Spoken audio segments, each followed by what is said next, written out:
Лесное царство. Анастасия Никишенкина. Тимашевский образовательный центр. Готовится Максим Решетов.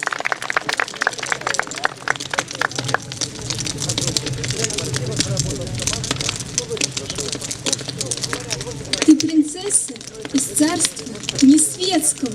Он твой рыцарь, готовый на все. О, как много вас милого, детского, как понятно мне счастье твое.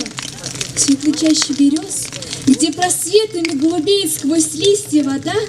Хорошо обменяться ответами, хорошо быть принцессой.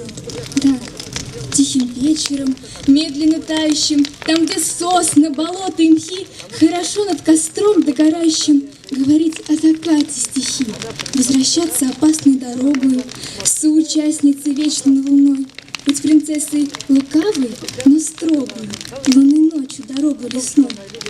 Наслаждайтесь весенними звонами, милый рыцарь, влюбленный, как паж, и принцесса с глазами зелеными. Этот миг, он короткий, но ваш. Не смущайтесь словами нетвердыми, знайте, молодость, ветер одно. Вы сошлись и расстанетесь гордыми, если чашей завидится дно.